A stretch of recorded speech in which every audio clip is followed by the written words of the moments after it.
ವಿದ್ಯಾರ್ಥಿಗಳ ನಾವು MDRS school ಅಂತೇಳಿ ನಮ್ಮ ಒಂದು ತಂಡ ಇವತ್ತು ನಿಮ್ಮ ಮುಂದೆ ಇದೆ. ಪ್ರಮುಖವಾಗಿ ಇಲ್ಲಿ ನಾವು ಮಹಾಭಾರತ ಅಂತ ಬಂದ್ರೆ ಅದು ಬಹಳ ದೊಡ್ಡ ಅಧ್ಯಾಯ. ಇಡೀ ನಮ್ಮ ಭಾರತದಲ್ಲೇ ಕಾವ್ಯನಾಮಗಳಂತ ಬಂದಾಗ ಒಂದು ಮಹಾಭಾರತ, ಇನ್ನೊಂದು ಭಗವದ್ಗೀತೆ ಅಂತ ಹೇಳಿ ಬಂದಾಗ ಅದು ಬಹು ದೊಡ್ಡ. ಅದರಲ್ಲಿ ಒಂದು ಚಿಕ್ಕ ಪಾತ್ರಗಳನ್ನು ತೆಗೆದುಕೊಂಡಿದ್ದೀವಿ. ಒಂದ್ 2-3 ಸನ್ನಿವೇಶಗಳನ್ನ ಒಟ್ಟಾರೆಯಾಗಿ 5 ದೃಶ್ಯಗಳನ್ನ ತೆಗೆದುಕೊಂಡಿದ್ದೀವಿ ನಾವು. ಅಲ್ಲಿ ದೃಶ್ಯ 1, ದೃಶ್ಯ 2, ದೃಶ್ಯ 3, ದೃಶ್ಯ 4, ದೃಶ್ಯ 5 ದೃಶ್ಯಗಳಿರ್ತವೆ. ಪ್ರತಿಯೊಂದು ದೃಶ್ಯದಲ್ಲೂ ಬಹಳ ಅರ್ಥಗರ್ಭಿತವಾಗಿರ್ತವೆ ಒಂದು ಮೆಸೇಜು ಇದೆ. ಆಮೇಲೆ ಅದ್ರದ್ದು ಏನ್ ಮೆಸೇಜ್ ಇದೆ ಅಂತ ನಾನು ಲಾಸ್ಟ್ ಅಲ್ಲಿ ಹೇಳ್ತೀನಿ. ಇವತ್ತು ನಾವೇನ್ ಮಾಡ್ಲಿಕ್ಕೆ ಪಾತ್ರದ ಪರಿಚಯ ಫಸ್ಟ್ ಆಗಿ. ಸೊ ನನ್ನ ಹೆಸರು ಬಂದು ಆರಿಫ್ ಅಂತ ಹೇಳ್ಬಿಟ್ಟು, ಈ ಒಂದು ಪ್ರಮುಖವಾಗಿ ಮಹಾಭಾರತದಲ್ಲಿ ಈ ಸಿಚುವೇಶನ್ ಯಾವ್ದು ತಗೊಂಡಿದ್ವಿ ನಾವು, ಅಜ್ಞಾತವಾಸವನ್ನ ಇಲ್ಲಿ ತೆಗೆದುಕೊಂಡಿದ್ದು. ಅದರಲ್ಲಿ ಯಾವ ರೀತಿ ಅದಕ್ಕೂ ಮುಂಚೆ ಏನಾಗಿದೆ ಅನ್ನುವ ಸಿಚುವೇಶನ್ ತೆಗೆದುಕೊಂಡಿದ್ದು. ಸೊ ನನ್ನ ಹೆಸರು ಆರಿಫ್ ಅಂತ ಹೇಳಿ ಇಲ್ಲಿ ನಾನು ಮುಖ್ಯವಾಗಿ 2 ಪಾತ್ರಗಳನ್ನು ಮಾಡ್ಲಿಕ್ಕೆ. ಒಂದು ಪಾತ್ರ ಅರ್ಜುನನ ಪಾತ್ರ. ಸೀನ್ 4ರವರೆಗೆ ನಾನು ಸೀನ್ 3ರವರೆಗೆ ಅರ್ಜುನನ ಪಾತ್ರವನ್ನು ಇರುತ್ತೇನೆ. ಲಾಸ್ಟ್ ಸೀನ್ 5ರಲ್ಲಿ ಕೀಚಕನ ಪಾತ್ರವನ್ನು ತೆಗೆದುಕೊಂಡು ಬಂದೆ. ಇವರೇನು ಇಷ್ಟಳಿಗೆ ಅದನ್ನ ಏನ್ ಕೀಚಕ ಮಾಡ್ತಾರೆ ದಟ್ಸ್ ವಿಲ್ ಬಿ, ಅದು ಆಮೇಲೆ ಗೊತ್ತಾಗುತ್ತೆ. ಆಮೇಲೆ ಇದೇ ಯೂನಿಫಾರ್ಮ್ ಅಲ್ಲಿ ಇರ್ತಾರೋ ಬೇರೆ ಯೂನಿಫಾರ್ಮ್ ಅಲ್ಲಿ ಇರ್ತಾರೋ, just you can be wait for that. ಇದು ನನ್ನ ಪಾತ್ರ ಆಗಿರುತ್ತೆ. ಸೊ ಈಗ ನೆಕ್ಸ್ಟ್ ಪಾತ್ರ. ಎಲ್ಲರಿಗೂ ನಮಸ್ಕಾರ. ನನ್ನ ಹೆಸರು ಪ್ರತಿಭಾ ಹಿರೇಮಠ್. ನಾನು ಯುಧಿಷ್ಠಿರನ ಪಾತ್ರವನ್ನು ನಿರ್ವಹಿಸುತ್ತಿದ್ದೇನೆ. ಇವಾಗ ಧರ್ಮವನ್ನು ಕಾಯುತ್ತಾನೆ, ಧರ್ಮವಾಗಿಯೇ ನಡೆಯುತ್ತಾನೆ. ಎಲ್ಲರಿಗೂ ನಮಸ್ಕಾರ. ನನ್ನ ಹೆಸರು ಚಿತ್ರ. ನಾನು ದ್ರೌಪದಿ ಪಾತ್ರವನ್ನು ನಿರ್ವಹಿಸ್ತೇನೆ. ಮಹಾಭಾರತದಲ್ಲಿ ಅಜ್ಞಾತವಾಸದಲ್ಲಿ ದ್ರೌಪದಿಗೆ ಏನೇನು ಅನ್ಯಾಯ ಆಗುತ್ತೋ ಅದೆಲ್ಲ ಇದರಲ್ಲಿ ನೋಡಿ. ನನ್ನ ಹೆಸರು ಭಾಗ್ಯಶ್ರೀ. ನಾನು ನಕುಲ ಪಾತ್ರ ವಹಿಸುತ್ತೇನೆ. ನನ್ನ ಹೆಸರು ಲಕ್ಷ್ಮಿ. ನನ್ನ ಪಾತ್ರ ಸಹದೇವ. ನನ್ನ ಹೆಸರು ನನ್ನ ಪಾತ್ರ ಜಯತ್ರ. ನನ್ನ ಹೆಸರು ಶಿವಕುಮಾರ್. ನಾನು ಭೀಮನ ಪಾತ್ರವನ್ನು ನನ್ನ ಹೆಸರು ಉಸ್ಮಾ ಸರ್. ನಾನು ದೃಶ್ಯವನ್ನು ತೋರಿಸುತ್ತೇನೆ. ನನ್ನ ಹೆಸರು ಬಿ ರಮೇಶ್ ನಾಯಕ. ನಾನು ನಿರೂಪಣೆಯನ್ನು ಮಾಡುತ್ತೇನೆ. ಎಲ್ಲರಿಗೂ ಧನ್ಯವಾದಗಳು. ಸೊ ಇವಾಗಿಂದ ಸ್ಟಾರ್ಟ್ ಆಗುತ್ತೆ. Let start for. ಆ್ಯಂಡ್ ಇವತ್ತು ಮೇಲ್ದಾಗಿ ಸ್ಕ್ರೀನ್ ಅರೇಂಜ್ಮೆಂಟ್ ಮಾಡಿದ್ದು ಬಹುಮುಖ್ಯವಾಗಿ ಮಹಾಭಾರತದಿಂದ ನಮ್ಮ ಸ್ಕ್ರೀನೇ ಭಾಳ ಎಫೆಕ್ಟ್ ಬರೋದು. ಆ ಕಾರಣಕ್ಕಾಗಿ ಇವತ್ತು ಸ್ಕ್ರೀನನ್ನು ಅರೇಂಜ್ಮೆಂಟ್ ಮಾಡಿದ್ವಿ. So that's thank you for all the thing. And ಇದು ಸ್ಟಾರ್ಟ್ ಆಗಲಿ ಮುಂಚೆನೇ ನಮ್ಮ ಮಾರ್ಗದರ್ಶನ ನೀಡಿರ್ತಕ್ಕಂಥ ವೀರಭದ್ರ ಸರ್ ಅವರಿಗೆ ಧನ್ಯವಾದಗಳನ್ನು ತಿಳಿಸುತ್ತಾ ಸ್ಟಾರ್ಟ್ ಮಾಡೋದು. ಓಕೆ. ಯದಾ ಯದಾ ಹಿ ಧರ್ಮಸ್ಯ ಗ್ಲಾನಿರ್ಭವತಿ ಭಾರತ ಅಭ್ಯುತ್ಥಾನಮಧರ್ಮಸ್ಯ ತದಾತ್ಮಾನಂ ಸೃಜಾಮ್ಯಹಂ ಪವಿತ್ರಾಣಾಯ ಸಾಧೂನಾಂ ವಿನಾಶಾಯ ದುಷ್ಕೃತಾ ಧರ್ಮ ಸಂಸ್ಥಾಪನಾರ್ಥಾಯ ಸಂಭವಾಮಿ ಯುಗೆ ಯುಗೆ. ನೋಡಿ, ಈ ಒಂದು ಮಹಾಭಾರತ ಅಂತಕ್ಕಂಥದ್ದು ನಮಗೆ ತಿಳಿಯಪಡಿಸುವುದೇನಂತಂದ್ರೆ, ಯಾರು ಹೆಣ್ಣು ಮಣ್ಣು ಹೊನ್ನು ಅಂತಕ್ಕಂತಹ ಅವುಗಳಿಂದ ಬಿದ್ದಿರ್ತಾರೋ ಅವರು ಈ ಚರಿತ್ರೆಯಲ್ಲೇ ಉಳಿಲಿಕ್ಕೆ ಸಾಧ್ಯವಿಲ್ಲ, ಅವರು ಮಣ್ಣಾಗಿ ಹೋಗ್ತಾರೆ ಅಂತಕ್ಕಂತಹ ಮಹಾಭಾರತ ಪಾತ್ರವನ್ನ ತೋರಿಸಲಿಕ್ಕೆ ನಮ್ಮ MDRS ಕೃಪಾ ಅಂತಕ್ಕಂಥದ್ದು ಸಿದ್ಧವಾಗಿದೆ. ಅದರ ದೃಶ್ಯ 1ರ ನಿರೂಪಣೆಯನ್ನು ನಾನೀಗ ಮಾಡ್ತಾ ಇದ್ದೇನೆ. ಪಾಂಡವರು ದ್ಯೂತ್ಯ ಸಭೆಯಲ್ಲಿ ಸೋತ ನಂತರ 12 ವರ್ಷಗಳ ವನವಾಸ ಹಾಗೂ 1 ವರ್ಷದ ಅಜ್ಞಾತವಾಸ ಶಿಕ್ಷೆ ಪಡೆದು ಪಾಂಚಾಲಿಯಾದ ಅಪಮಾನಕ್ಕೆ ಪ್ರತೀಕಾರದ ಪ್ರತಿಜ್ಞೆ ಮಾಡಿ ಅಲ್ಲಿಂದ ವನವಾಸಕ್ಕೆ ತೆರಳುತ್ತಾಳೆ. ಹಗಲು ರಾತ್ರಿ ಹೋಯಿತು, 12 ವರ್ಷವೂ ಕಳೆಯಿತು. ಕಠಿಣ ವನವಾಸ ಮುಗಿದು 13ನೇ ವರ್ಷಕ್ಕೆ ಪಾಂಡವರು ಹೊಸ ಪ್ರಯಾಣಕ್ಕೆ ಸಜ್ಜಾಗುತ್ತಿದ್ದಾರೆ. ಅಜ್ಞಾತ ಪರ್ವ ತಮ್ಮ ಹೆಸರು ಗರ್ವವನ್ನ ಅಸ್ತಿತ್ವವನ್ನೇ ಮರೆಯುವಂತಹ ಕಾಲ ಇದು. ಅದನ್ನ ನಾವು ಮಾಡಲಿಕ್ಕೆ ಈ ಒಂದು ಗ್ರೂಪ್ ನಮಗೆ ಬರ್ತಾ ಇದ್ದಾರೆ.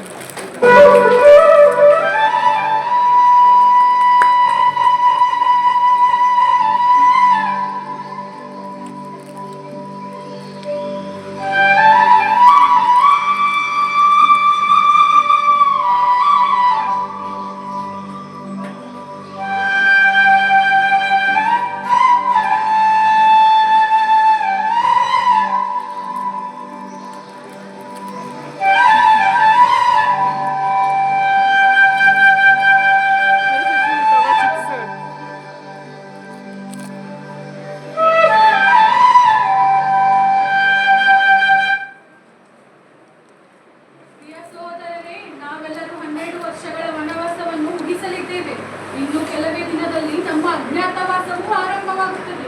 ನೀವೆಲ್ಲ ತಪಸ್ಸು ಮುಗಿಸಿ ಮರಳಿದ್ದೀರಿ. ಹೌದು, ನಮ್ಮ ಸೈನ್ಯದ ಗಾಯಗಳನ್ನು ಶೀಘ್ರವೇ ಗುಣಪಡಿಸುವ ಮಾರ್ಗವು ತಿಳಿಸಿದ್ದಾರೆ. ಅಶ್ವಿನಿ ದೇವತೆಗಳು ಅಶ್ವ ಮತ್ತು ಗಜಗಳನ್ನು ಉಪಚರಿಸುವ ಮಾರ್ಗವು ಧರಿಸಿದ್ದಾರೆ. ಹೌದಾ ಬ್ರಹ್ಮ? ದಿನದಲ್ಲಿ ಗಾಯಗೊಂಡವರು ಎಂದಿಗೂ ಮೃತರಾಗುವುದಿಲ್ಲ. ನಾವು ಅವರನ್ನು ಗುಣಪಡಿಸುತ್ತೇವೆ. ಬೇಸ್ ನಕುಲ ಸಹದೇವ, ನಾನು ಕೂಡ ಹನುಮಂತನಿಂದ ವರ ಪಡೆದಿದ್ದೇನೆ. ಈಗ ಕೇವಲ ಅರ್ಜುನ ಮಾತ್ರ ಹಿಂತಿರುಗಬೇಕಾಗಿದೆ. ಆಗ ಮಾತ್ರ ನಾವು ದ್ರೋಣರನ್ನು ಭೀಷ್ಮರನ್ನು ಸೋಲಿಸಲು ಸಾಧ್ಯವಾಗುತ್ತದೆ. ನನಗೆ ನಂಬಿಕೆ ಇದೆ. ಆರ್ಯ ಅರ್ಜುನ ಪರಶಿವನಿಂದ ಪಾಶುಪತಾಸ್ತ್ರ ಪಡೆದು ಶೀಘ್ರವೇ ಹಿಂದಿರುಗುತ್ತಾರೆ. ಆ ದ್ರೌಪದಿ, ಅರ್ಜುನ ಮರಳಿದೊಡನೆ ನಾವು ಅಜ್ಞಾತವಾಸದ ಯೋಚನೆ ಕೈಗೊಳ್ಳೋಣ.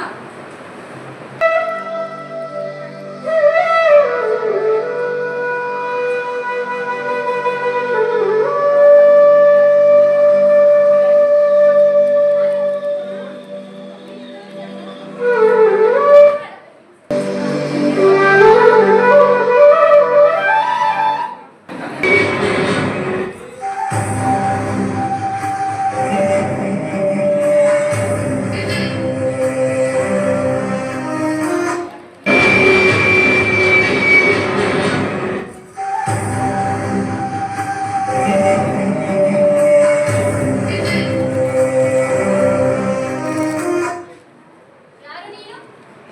ನಾನು ಸಿಂಧು ನರೇಶ ಜಯತ್ರತ ದುಶ್ಶಲಪತಿ. ಸಿಂಧು ನರೇಶರೇ, ಪ್ರಣಾಮಗಳು. ಆರ್ಯಪುತ್ರರು ಹೊರಗಡೆ ತೆರಳಿದ್ದಾರೆ. ನನಗೆ ತಿಳಿದಿದೆ, ಅದಕ್ಕೆ ನಾನು ನಿನ್ನ ಬಳಿ ಬಂದಿದ್ದು. ಇದೇನು ನೀವು ದುರ್ನಡತೆ ಮಾಡುತ್ತಿದ್ದೀರಿ? ನಾನು ನಿನ್ನನ್ನು ಕರೆದುಕೊಂಡು ಹೋಗಲು ಬಂದಿದ್ದೇನೆ. ಪಂಚಪತಿಯರ ಸೇವೆ ಮಾಡಿರುವೆ, ಇನ್ನು ನನ್ನ ಸೇವೆಯನ್ನು ಮಾಡು ಬಾ. ಬಿಡು ನನ್ನನ್ನು, ದುಷ್ಟ ಆರ್ಯ.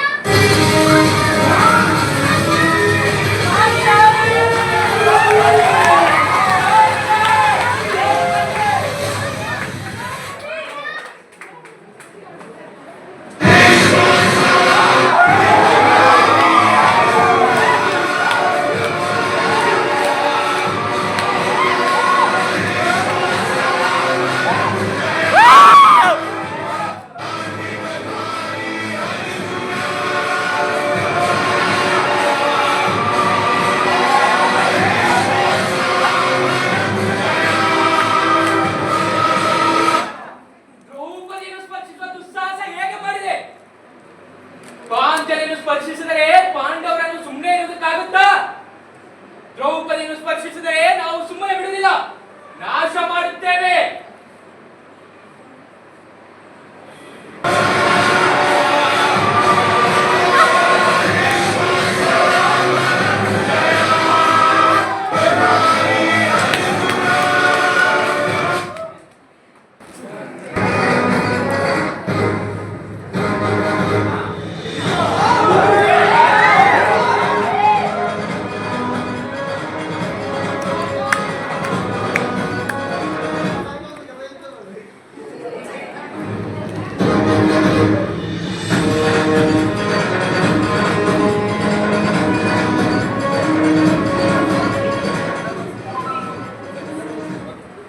ಸಿಂಧು ನರೇಶ ಜಯದ್ರಥ, ವಿವಾಹಿತ ಸ್ತ್ರೀ ಆಭರಣಕ್ಕೆ ನಿನಗೆ ಶಿಕ್ಷೆ ದೊರೆಯುವುದು. ದೊರೆಯಲೇಬೇಕು. ಶಿಕ್ಷೆ ಕೊಡುವುದಾದರೆ ದುರ್ಯೋಧನಿಗೆ ಕೊಡಿ. ಹೆಣ್ಣು ಮಕ್ಕಳನ್ನು ಕೆಟ್ಟ ದೃಷ್ಟಿಯಿಂದ ನೋಡುವ ದುಷ್ಟರಿಗೆ ಶಿಕ್ಷೆಯ ಭಯವಾಗಬೇಕು. ಭೀಮ, ಇವರನ್ನು ಈಗಲೇ ಮುಗಿಸು.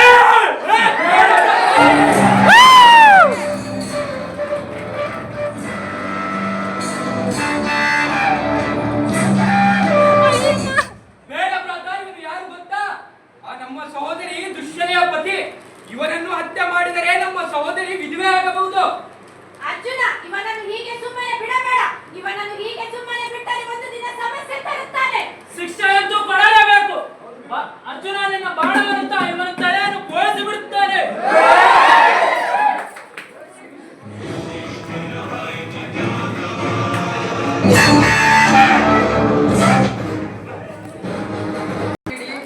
ಯಾರಿಗೂ ತಿಳಿಯದಂತೆ ವನದಿಂದ ಹೊರಡುತ್ತಾರೆ.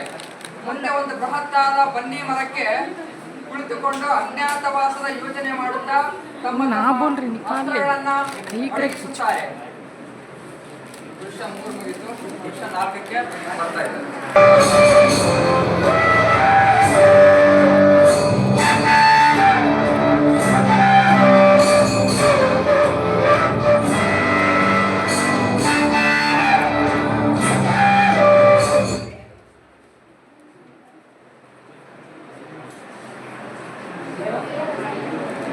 ಆಯುಧಗಳನ್ನೆಲ್ಲ ಎಲ್ಲ ತೆಗೆದು ಅಲ್ಲಿಡಿ. ಭ್ರಾತ, ನನ್ನ ಗದೆಯೊಂದು ಗುಪ್ತವಾಸಕ್ಕೆ ಈಗ ವಾಸ್ತವವಾಗಿ ಅಜ್ಞಾತವಾಸ ಆರಂಭ. ಆ ಭೀಮ, ನಾವೆಲ್ಲರೂ ಅಜ್ಞಾತವಾಸದಲ್ಲಿ ಒಟ್ಟಿಗೆ ಇದ್ದರೆ ಕಷ್ಟವಾಗುತ್ತದೆ. ಈಗಾಗಲೇ ನಾವು ಬೇರೆ ಬೇರೆಯಾಗಿಯೇ ಇರಬೇಕು. ಎಲ್ಲರೂ ನಮ್ಮನ್ನು ಹುಡುಕುತ್ತಿರುತ್ತಾರೆ. ಎಲ್ಲಿ ಒಬ್ಬ ಸ್ತ್ರೀ 5 ಪುರುಷರಿರುವರೆಂದು ನಾವು ಒಟ್ಟಿಗೆ ಇರಲು ಸಾಧ್ಯವಿಲ್ಲ. ಬೇರೆ ಬೇರೆಯಾಗಿ ಇರಬೇಕು ಭೀಮ, ಬೇರೆ ಬೇರೆಯಾಗಿ ಇರಬೇಕು. ನಮಗೆಲ್ಲ ಹೊಸ ಪರಿಚಯವಿದೆ, ನಾವು ಅದನ್ನು ನೆನಪಿಟ್ಟುಕೊಳ್ಳಬೇಕು. ಹಾಗಾದರೆ ಯುಧಿಷ್ಠಿರ, ನಿಮ್ಮ ಪರಿಚಯವನ್ನು ಕೇಳಿದರೆ ನೀವೇನೆಂದು ಹೇಳುವಿರಿ? ನಾನು ಸುಳ್ಳು ಹೇಳಲಾಗುವುದಿಲ್ಲ ಭೀಮ. ಯಾರಾದರೂ ನನ್ನ ಪರಿಚಯ ಕೇಳಿದರೆ ನಾನು ಮೌನವಾಗಿ ಇದ್ದು ಬಿಡುತ್ತೇನೆ. ಬೇಡ ಭ್ರಾತ, ನಿಮ್ಮ ಮೌನ ನಮ್ಮ ಸತ್ಯ ಪ್ರಕಟ ಮಾಡಿಬಿಡುತ್ತದೆ. ಭ್ರಾತಶ್ರೀ, ನೀವು 1 ವರ್ಷದ ಸುಳ್ಳು ಹೇಳುವುದಿಲ್ಲವೇ? ಒಂದು ಕ್ಷಣಕ್ಕೂ ಇಲ್ಲ ನಕುಲ, ಒಂದು ಕ್ಷಣಕ್ಕೂ ನಾನು ಅಸತ್ಯ ನುಡಿಯಲಾರೆ. ನನ್ನ ಬಳಿ ಒಂದು ಉಪಾಯವಿದೆ. ಆದರೆ ಯುಧಿಷ್ಠಿರ, ನಾನು ನಿಮ್ಮ ಪತ್ನಿ. ನಾನು ನಿಮಗೆ ಒಂದು ಗುಪ್ತನಾಮವನ್ನು ನೀಡುತ್ತೇನೆ, ಮಂತ್ರಿ ಗಂಗಾ ಎಂದು. ಯಾರಾದರೂ ನಿಮಗೆ ಬೇರೆ ಹೆಸರಿದೆಯಾ ಎಂದು ಕೇಳುವವರೆಗೂ ಮಂತ್ರಿ ಗಂಗಾ ಎಂದೇ ಹೇಳಿ. ಹಾಗಾದರೆ ದ್ರೌಪದಿ ನೀಡಿದ ಉಪಾಯವನ್ನು ನಾನು ಒಪ್ಪುತ್ತೇನೆ. ಇಂದಿನಿಂದ ನನ್ನ ಹೆಸರು ಮಂತ್ರಿ ಕಂಕ. ನಾನು ವಿರಾಟ ನಗರದಲ್ಲಿ ಮಂತ್ರಿ ಕಂಕನಾಗಿ ಜೀವಿಸುತ್ತೇನೆ. ಹಾಗಾದರೆ ನಾನಾಗುವೆ ಬೃಹನ್ಗಳೇ. ಸಂಗೀತ ನೃತ್ಯದಲ್ಲಿ ಗುರುವಾಗಿದ್ದೇನೆ. ಇದರ ಒಂದು ನಮಗೆ ಶಾಪವೂ ಆಗಿದೆ, ಬಟ್ ನಮ್ಮ ರಕ್ಷಣೆಗೆ ಅತಿ ಮುಖ್ಯವಾಗಿದೆ. ನನ್ನ ಹೆಸರಾಗುವುದು ಅಲ್ಲವ. ನಾನು ಅಡುಗೆ ಮನೆಯಲ್ಲಿ ಅಡುಗೆ ಕೆಲಸ ಮಾಡುತ್ತೇನೆ. ಆದರೆ ನನ್ನ ಹೃದಯ ಕಾಡಿನಂತೆ ಬಲಶಾಲಿಯಾಗಿರುತ್ತದೆ. ನನ್ನ ಹೆಸರು ತತ್ತಿಪಾಲ, ನಾನು ಗೋವುಗಳನ್ನು ನೋಡಿಕೊಳ್ಳುತ್ತೇನೆ. ನನ್ನ ಹೆಸರು ಸೈರಂಗಿ. ನಾನು ರಾಜಮಹಲದ ದಾಸಿಯಾಗುತ್ತೇನೆ. ಆದರೆ ನನ್ನ ಗರ್ಭ ಎಂದಿಗೂ ಕುಗ್ಗುವುದಿಲ್ಲ. ನನ್ನ ಹೆಸರು ಗ್ರಂಥಿಕ, ನಾನು ಅಶ್ವಗಳ ಸೇವೆಯಾಗಿ ಮಾಡುತ್ತೇನೆ.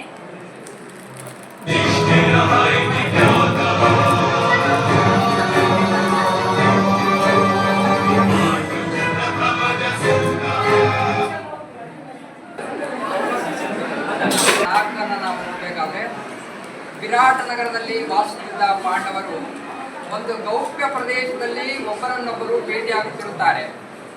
ಇನ್ನು 15 ದಿನಗಳಲ್ಲಿ ಪಾಂಡವರ ಅಜ್ಞಾತವಾಸ ಮುಗಿಯುತ್ತದೆ. ಇದನ್ನು ಚರ್ಚೆ ಮಾಡಲು ಎಲ್ಲರೂ ಒಂದೆಡೆನೆ ಸೇರಿದಾಗ ದ್ರೌಪದಿಯ ಬರುವಿಕೆಗೆ ಎಲ್ಲ ಪಾಂಡವರು ಕಾಯುತ್ತಿರುತ್ತಾರೆ. ಆಗ ಅಲ್ಲಿಗೆ ಬರುವ ದ್ರೌಪದಿಯು ದುಃಖಿತ, ಕೋಪ, ಅಸಹಾಯಕತೆಯಿಂದ ಕೂಡಿರುತ್ತಾಳೆ. ಅವಳ ಹರಿದ ವಸ್ತ್ರವನ್ನು ಗಮನಿಸಿರ್ತಕ್ಕಂತಹ ಭೀಮ ಈಗ ದೃಶ್ಯ 4ರಲ್ಲಿ ಈ ಒಂದು ಸನ್ನಿವೇಶಗಳನ್ನು ಅವರು ತೋರಿಸಲಿಕ್ಕೆ ಬರ್ತಾ ಇದ್ದಾರೆ.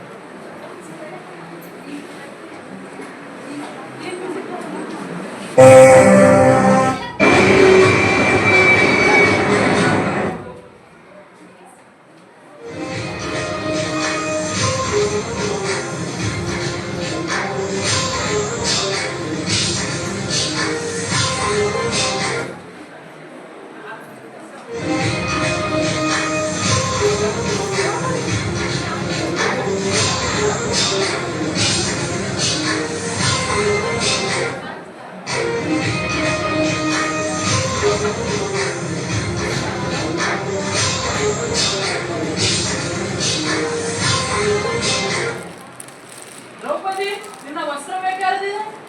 ಇನ್ನೊಬ್ಬ ಅಪರಾಧಿಯ ದ್ವಾರದಲ್ಲಿ ಬಿಟ್ಟು ಬಂದಿದ್ದೇನೆ ನನ್ನ ವಸ್ತ್ರವನ್ನು. ಅವನಿಗೆ ಶಿಕ್ಷೆ ನೀಡುವಾಗ ಅದು ಮರೆಯದಿರಲಿ ಎಂದು. ಕೀಚಕ, ಅವನು ಮತ್ತೆ ನಿನ್ನೊಂದಿಗೆ ದುರ್ವ್ಯವಹಾರ ಮಾಡಿದರೆ ಅವನ ತಲೆಯನ್ನು ಸೀಳಿ ಬಿಡುತ್ತಾರೆ. ಈಗಲೇ ಬೇಡ ಆರ್ಯ. ಜರಾಸಂಧನಂತೆ ಕೀಚಕನನ್ನು ಕೇವಲ ಕೆಲವರು ಕೊಲ್ಲಬಲ್ಲರು, ಅದು ಎಲ್ಲರಿಗೂ ತಿಳಿದಿದೆ. ಒಂದು ವೇಳೆ ಕೀಚಕನ ಹತ್ಯೆಯ ಬಗ್ಗೆ ಪ್ರಕಟವಾದರೆ ಆಗ ದುರ್ಯೋಧನನಿಗೆ ನಾವು ವಿರಾಟ ನಗರದಲ್ಲಿರುವುದು ತಿಳಿಯುವುದು. ದ್ರೌಪದಿ ಸರಿಯಾಗಿ ಹೇಳುತ್ತಿದ್ದಾಳೆ ಭೀಮ. ನಾವು ಇನ್ನೂ 15 ದಿನಗಳು ಅಜ್ಞಾತವಾಸದಲ್ಲಿಯೇ ಇರಬೇಕು. ಆದರೆ ಈಗ ಅಸಾಧ್ಯದ ಪರಿಸ್ಥಿತಿ ಇದೆ. ಒಂದು ವೇಳೆ ಕೀಚಕನ ಪ್ರಸ್ತಾಪವನ್ನು ಒಪ್ಪಿಕೊಂಡರೆ ನಾನು ಮೃತ್ಯುವಿಗೆ ಶರಣಾಗಬೇಕಾಗುತ್ತದೆ.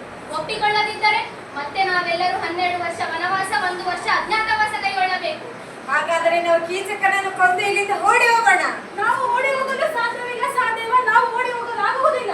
ಹಾಗಾದರೆ ನಾವು ಬೇರೆ ಮಾರ್ಗವನ್ನು ಹುಡುಕಲೇಬೇಕು. ಮಾರ್ಗ ದೊರೆಯುವುದೇ ಭ್ರಾತ ಭೀಮ. ಅವನನ್ನು ಗೌಪ್ಯವಾಗಿ ವಧೆ ಮಾಡೋಣ. ಅವನ ಸ್ವತ್ತು ಕೋಣೆಯವರೆಗೆ ಬಾರದಂತೆ ಅವನನ್ನು ಅಲ್ಲೇ ಕೊಲ್ಲೋಣ. ನಡೆಯಿರಿ, ಮಾರ್ಗ ಸರಿ ಇದೆ, ಪೂರ್ಣಗೊಳಿಸೋಣ. ಅವನ ತಲೆ, ಕೀಚಕನ ತಲೆಯನ್ನು ಸೀಳಿ ಬಿಡುತ್ತೇನೆ. ದ್ರೌಪದಿಗೆ ಆದ ಅವಮಾನವನ್ನು ತೀರಿಸಿಕೊಳ್ಳುತ್ತೇನೆ ನಾನು.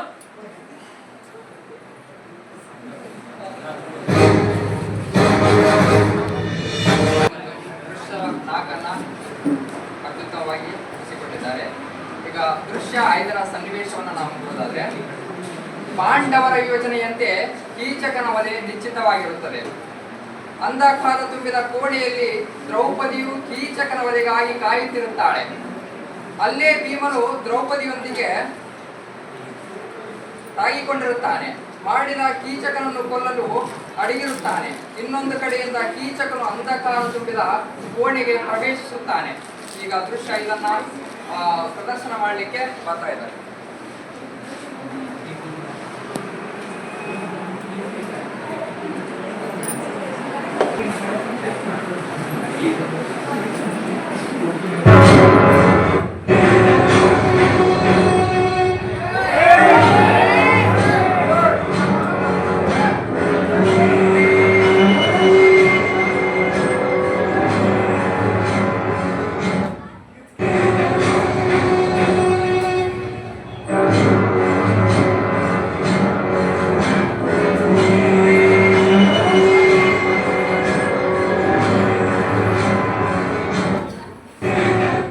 ಸೈನಿಕರೇ, ಎಲ್ಲರೂ ಇಲ್ಲೇ ಇರಿ.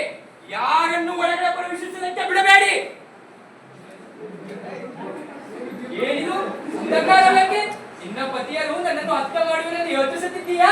ತಪ್ಪು ಮಾಡುತ್ತಿದ್ದೀಯಾ ನೀನು? ನೋಡು, ನನ್ನ ರೂಪವನ್ನು ಪ್ರಕಾಶಗೊಳಿಸುತ್ತಿದ್ದೇನೆ.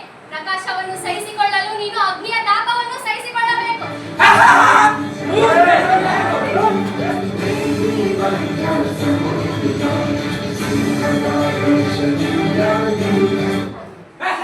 ಊರು ಕಲಿತೀಯ ನೀನು? ಇದು ಪಾಂಚರಾಷ್ಟ್ರಪುರ ಅಲ್ಲ, ಮತ್ಸ್ಯ ರಾಜ್ಯವಿದು. ಈ ಕೀಚಕನಿಂದ ಗೆಲ್ಲಲು ಯಾರಿಂದಲೂ ಸಾಧ್ಯವಿಲ್ಲ. ಭೀಮನ ಆಗಮನ.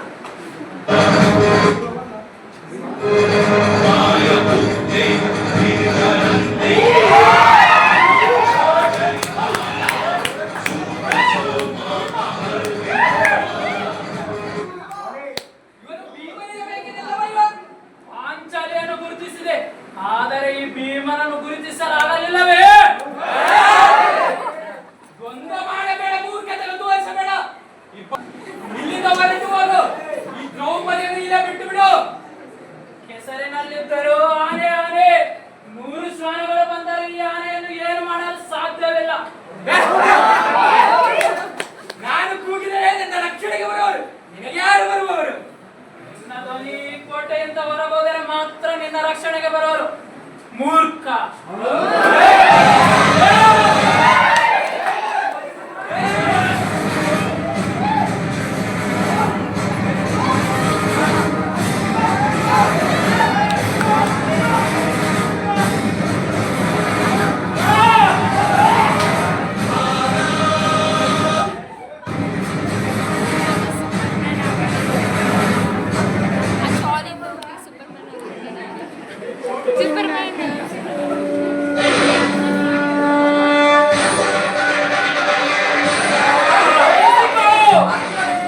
ಸದ್ದು ತಾಂಡವ ತಾಳ ನಿನ್ನ ಅಂತ್ಯಕಾಲ.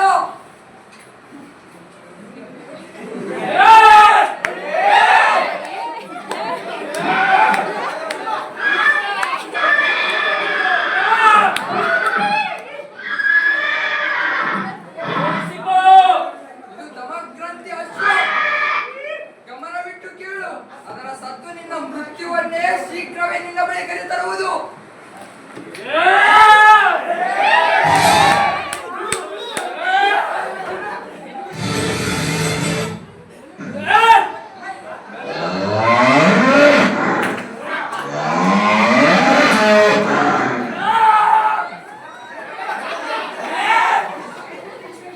ಕೇಳಿಸಿಕೋ, ಅಂತ್ಯಕಾಲದ ಅದು.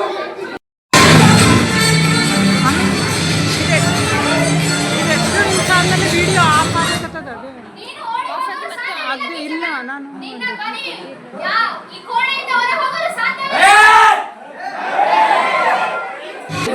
ಅದೇ ಮುಂದಿನ ಧರ್ಮಯುಗದ ಆರಂಭ. ಹೆಣ್ಣು ಮಕ್ಕಳನ್ನು ಕೀಳಾಗಿ ನೋಡುವ, ಅವಮಾನ ಮಾಡುವ ದುಷ್ಟರಿಗೆ ಶಿಕ್ಷೆಯಾಗುವುದು. ಮೊದಲು ಭೂತ ಸಭೆಯ ಅಪರಾಧಿಗಳ ಬಲಿಯಾಗುವುದು. ಆದ್ಮೇಲೆ ಎಲ್ಲರಿಗೂ ನಮಸ್ತೆ. ಇಲ್ಲಿಗೆ ನಮ್ಮ ಈ ಮಹಾಭಾರತದ ಕೆಲವೊಂದು ದೃಶ್ಯಗಳು ಕಂಪ್ಲೀಟೆಡ್ ಆಗಿದೆ. So thank you for everyone. ಈ ಒಂದು ದೃಶ್ಯದಿಂದ ನಮಗೇನು ಬರುತ್ತೆ ಅಂದರೆ, ಮಹಾಭಾರತದ ಒಂದು ದೃಶ್ಯದಿಂದ ಅಂತಂದರೆ ಬಹಳಷ್ಟು ಮೆಸೇಜ್ ಕೊಡ್ತಾವೆ.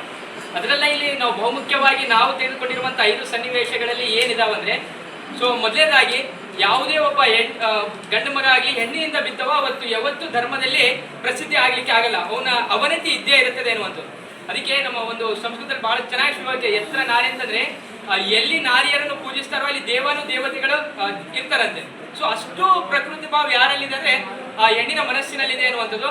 ಆ ಹೆಣ್ಣಿನ ಮನಸ್ಸನ್ನು ಕಾಪಾಡಿಕೊಳ್ಳುವಂಥದ್ದು ಮತ್ತು ಅದನ್ನ ಗೈಡೆನ್ಸ್ ಮಾಡೋದು, ಮಾರ್ಗದರ್ಶನ ಮಾಡೋದು ನಮ್ಮೆಲ್ಲ ಶಿಕ್ಷಕರ ಕರ್ತವ್ಯವಾಗಿರ್ತದೆ. ಮುಂದಿನ ದಿನಮಾನಗಳಲ್ಲಿ ನಾವು ನಮ್ಮಲ್ಲಿರುವಂತಹ ವಿದ್ಯಾರ್ಥಿಗಳನ್ನ ಯಾವ ರೀತಿ ದ್ರೌಪದಿಯನ್ನ ಹಿಂಬಾಲಿಸ್ಲಿಕ್ಕಿಲ್ಲ ಅಂದ್ರೆ ಅದೇ ರೀತಿ ಹೆಣ್ಣನ್ನ ಹಿಂಬಾಲಿಸ್ಲಿಕ್ಕೆ ಹೋಗಬಾರ್ದು ಎನ್ನುವುದೇ ಈ ಕಥೆಯ ಸ್ವರೂಪ ಆಗಿದೆ. ಸೊ ಎಲ್ಲರಿಗೂ ಧನ್ಯವಾದಗಳು ಇನ್ನೊಮ್ಮೆ.